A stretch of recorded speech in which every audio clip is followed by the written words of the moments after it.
The jungle exploded. One moment, the wolf-tooth hunting party stood in their defensive ring, spears outward, men breathing through their teeth in the rain. The next, a wall of scale and tooth tore through the foliage as though the foliage were smoke. The theropod stood 3 times the height of a man, its head alone longer than Arthur was tall, its jaws lined with serrated teeth the length of his forearm. The tribe had a name for it, he would learn later. Thunderjaw. Standing inside the reach of it, watching it rise out of the green, Arthur understood that the name was an act of bravery, the small human trick of putting a word on a thing so you could pretend you had a handle on it. "Run!" someone screamed. Too late. The beast's foot came down. The hunter beneath it simply stopped being a man. With a wet crunch that Arthur felt in his own gut, blood sheeted across the wet leaves in a fan. The ring broke. Discipline that had held for 7 generations of hunters held for less than 2 seconds against a thing this size. Arthur pressed himself flat against the rough bark of a fern tree, his heart slamming.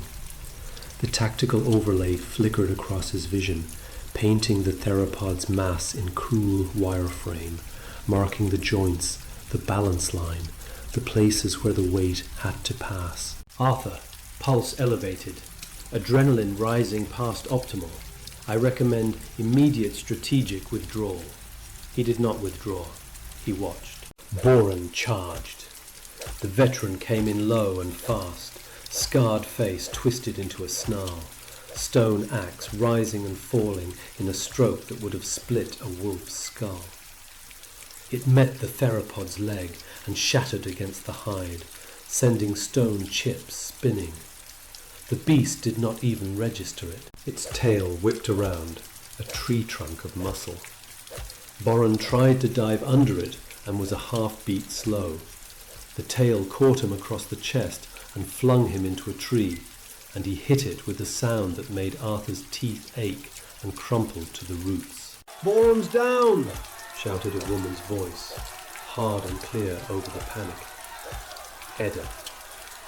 She moved through the chaos with a grace that did not belong to it, a stone knife in each hand, herding the surviving hunters with shoves and barked commands.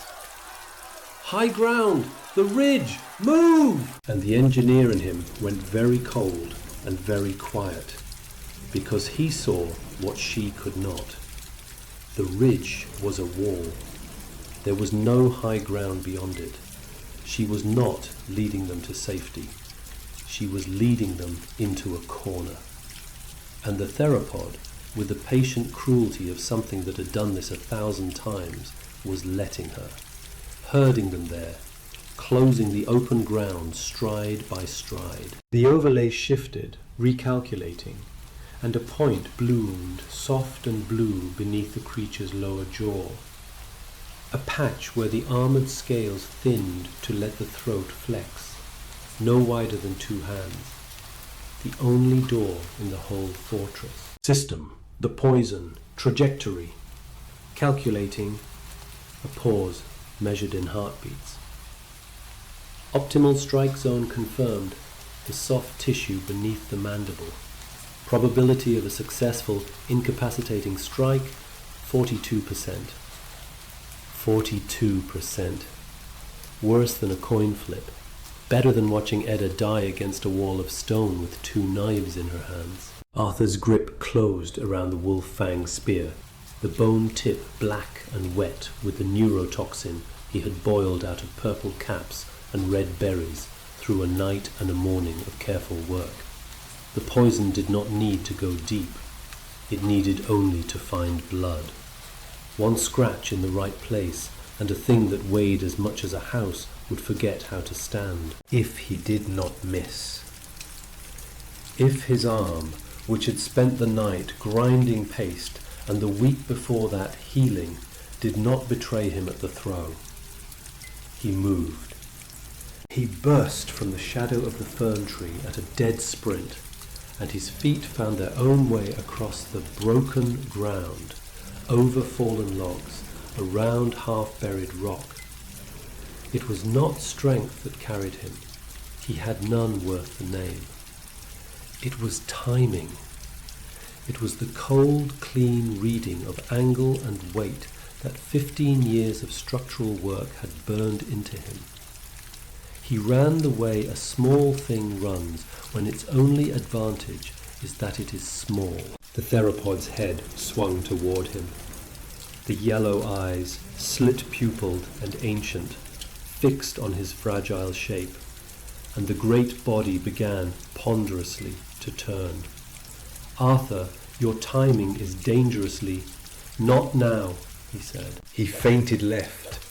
The whole mountain of the beast committed to the left, jaws crashing shut where he had pretended he would be, and the stench of carrion rolled over him in a wave that nearly buckled his knees. But the commitment was the thing. A 4-ton load, once it had thrown its weight in a direction, could not call that weight back. For one suspended instant, the throat was open and turned toward him, and the beast could do nothing about it. Arthur planted, pivoted, and threw with every fibre his ruined body had. Hips and shoulder and that last terrible scrap of will, the whole of him going into the line. The spear left his hand in a clean arc. It struck true. The bone tip buried itself in the soft flesh beneath the jaw, and the theropod reared back with a roar that shook rain out of the canopy and pressure out of Arthur's ears. The spear hung there, a thin sliver of bone in a wall of meat. Absurd, insufficient. For a long moment, nothing happened. Arthur stood in the open with empty hands and 42%, and watched the head come back around to find him. Then the neurotoxin reached the brain. The yellow eyes lost their focus first. The vast legs began to tremble, then to misfire, the careful machinery of balance coming apart joint by joint. The Thunderjaw staggered sideways, caught a tree with its shoulder, tried to right itself, and could not. It went down in stages like a building does, the legs folding, the great head dropping last. And when it finally struck the earth, the ground jumped beneath Arthur's feet, and a wave of mud and leaf litter washed over his ankles. Silence fell over the clearing, the kind of silence that comes after something enormous stops. Arthur stood over the fallen predator, chest heaving, blood and mud to the elbows, the spear jutting from its throat like a planted flag. His hands had begun to shake with the crash that always came after. Edda lowered her knives. Her eyes moved from the dead beast to him, and recognition broke across her face like a wound reopening. "You," she whispered. Boron had dragged himself upright against the tree, one arm clamped across his chest, and his stare fixed on Arthur with a disbelief so total it bordered on offence. "The Exile," he growled. "The weak one." Arthur wiped blood from his mouth. His whole body ached. But he made himself stand straight, and he met the old hunter's eyes without flinching. "I'm not the weak one you exiled any more," he said. The words hung in the wet air, heavier than their weight. Boron limped to the carcass and bent over it, breath catching at the pain in his ribs. His calloused fingers found the spear, traced the black film along the bone tip, and came away dark. "Poison," he said, low and dangerous. "You used poison." Around the clearing, the surviving hunters had gathered, weapons still half raised, faces moving through shock towards something harder. "Poison," one of them repeated and spat.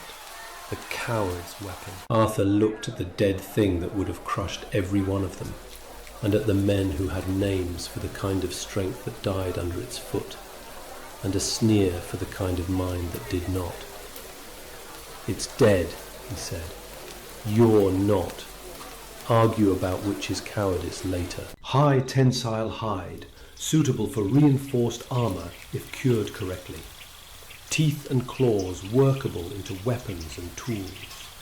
Useful meat yield, approximately 400 kilograms. Caution: several internal organs carry concentrated toxins. Mark them. Do not let anyone eat them.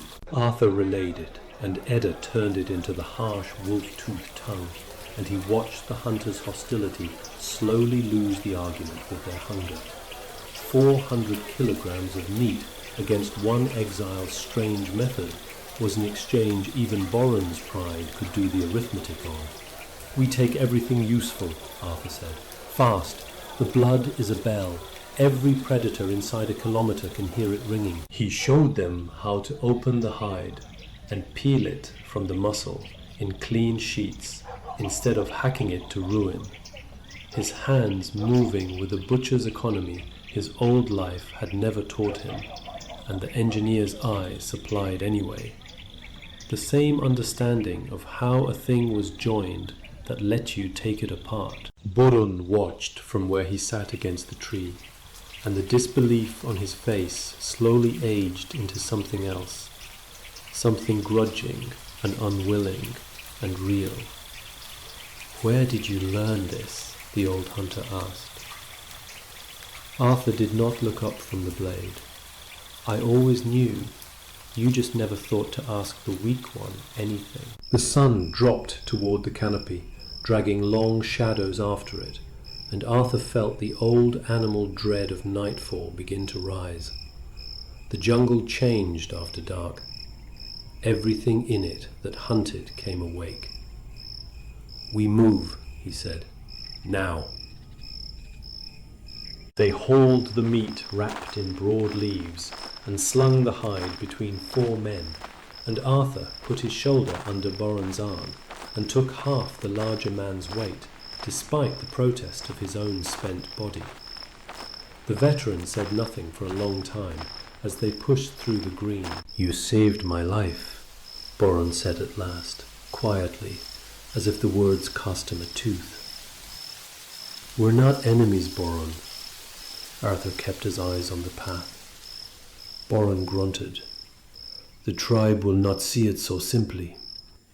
You were cut from us. The marks are still on your face." "I know," Arthur said. They reached the camp as full dark came down. Torches threw their light against the cliff and the clustered shelters, and the tribe gathered as the hunting party staggered in. Arthur watched the expressions move from worry at the sight of so few returning to open shock at the mountain of meat and the rolled hide. Eyes found his ruined face. Whispers spread through the crowd like fire through dry grass. "The exile returns. He killed the Thunderjaw with poison, the coward's way." Arthur stood tall, despite the ache in every joint.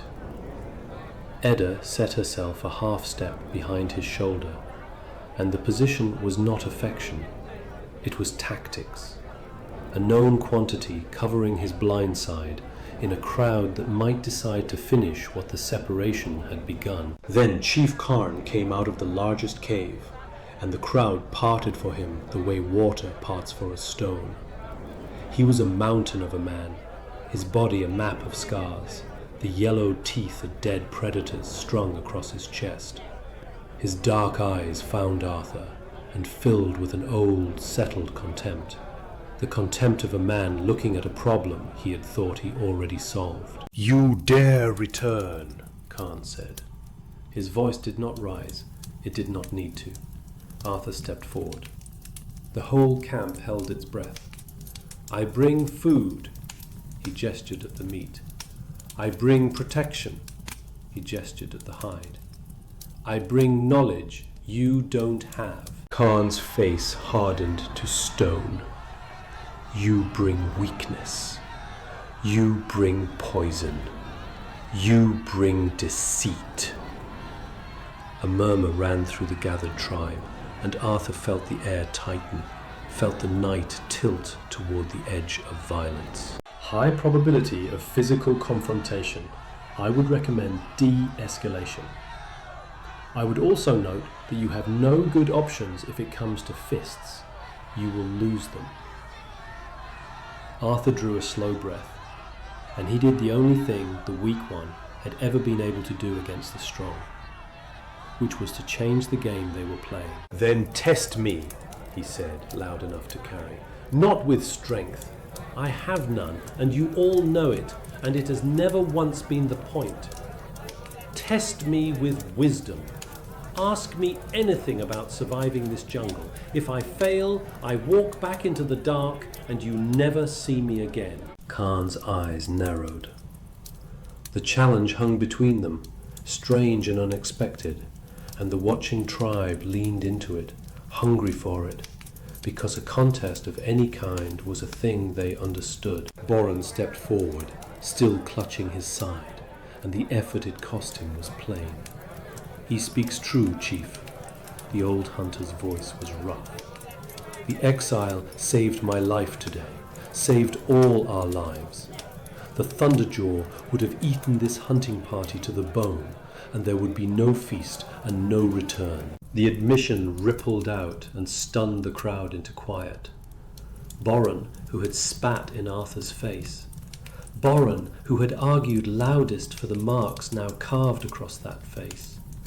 Boron, vouching for the exile. Karn studied Arthur for a long, weighing moment, the way a man studies a tool he does not trust, but might be unable to afford to throw away.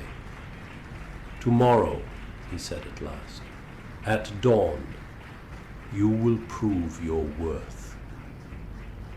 He turned to the tribe and lifted his voice. Tonight we feast on Thunderjaw. Tomorrow we test the exile's claims. The tension broke. The camp dissolved into the work of a feast. Fires built up, meat carried to the coals, the smell of roasting flesh rising into the dark. Arthur found a quiet edge of the firelight and let himself sink down against the rock, every muscle reporting its damage in turn. Edda crouched beside him, her eyes still doing their constant calculus of the crowd. That was reckless, she said quietly. A test you do not know the shape of, in a camp that wants you dead. It bought us until dawn, Arthur said. Tonight, that's the whole victory. System, he murmured when she had gone. Compile everything you have on primitive survival, medicine, the lot. Whatever Karn throws at me tomorrow, I want to already know the answer. Compiling. Arthur, your vitals indicate severe fatigue and significant unrepaired tissue damage. You require sleep. A pause, and the clinical voice flattened by a careful degree. I will keep watch. That also is my directive. He let his eyes fall shut. The fires crackled. The tribe laughed and ate the meat his mind had won them. And for a little while, on the wrong side of the firelight, the man they had thrown away let himself rest. He woke to drums. Not the loose, drunken rhythm the feast had wound down into. These were sharp, spaced, urgent, the way drums are urgent when they are not for celebration but for assembly. Grey dawn light leaked over the cliff, and the camp was already moving, hunters crossing the clearing with grim purpose. Arthur, heart rate spiking across the camp. Something has changed in the night. He sat up, every muscle screaming. At the center of the clearing, Chief Karn stood black against the rising sun, and two hunters were dragging something toward him. Not something, someone. A young man, barely conscious, his head lolling, his bare arm hanging limp. Even from across the clearing, Arthur could see that the skin had gone the wrong colour, a sick grey-green, and that dark threads stood up beneath it like cracks spreading through clay. Envenomation, neurotoxic, severe. Paralysis already in the extremities. Based on progression, the victim has perhaps 3 hours before the toxin reaches the muscles he breathes with. After that, he suffocates. There is nothing here that the tribe knows how to do about it. Chief Karn's voice rolled out across the clearing and silenced the drums. The exile claims wisdom. He claims knowledge beyond our healers, beyond our ancestors. He swept one massive arm toward the dying boy at his feet. Then heal him, exile, before the sun clears the trees. The whole tribe turned. 300 faces, and fixed on Arthur where he stood, swaying in the cold dawn light. And Karn finished it. Cure him or join him in death.